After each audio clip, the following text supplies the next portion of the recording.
You know, I spent most of last Wednesday in a really sad mood. To see Richard Sherman's name in the headlines in an entirely different capacity than we normally do was jarring and disappointing.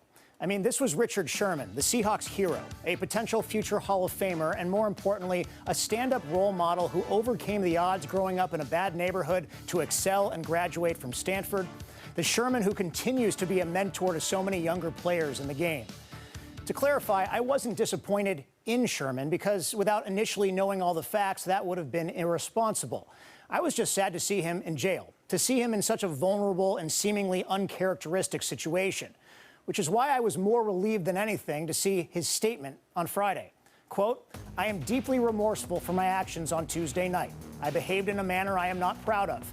I have been dealing with some personal challenges over the last several months, but that is not an excuse for how I acted. The importance of mental and emotional health is extremely real, and I vow to get the help I need," end quote. This was not an admission of guilt for anything he's been charged with. It was an admission that Richard Sherman, like the rest of us, is a human being. To me, at least, it was a reminder that we are all prone to mistakes and we are all susceptible to mental demons that threaten our own well-being. And a reminder that his being in the public eye doesn't mean that we can automatically assume to know everything about that person or their ongoing struggles. Listen, I'm not here to judge Richard Sherman. I'm also not here to condone any alleged actions. It is an incredible relief no one on Tuesday night was severely hurt. I'm just here to support him and hope he gets the help he needs. Sherman has built up years of goodwill in our community, donating hundreds of thousands of dollars of goods and supplies through his Blanket Coverage Foundation, collateral worth considering before one jumps to conclusions about what might have happened on one particular night.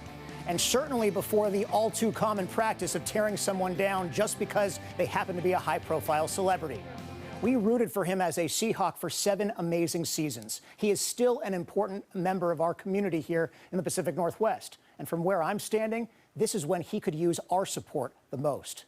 His vow to get help should be just as admirable as the tip in an NFC Championship game.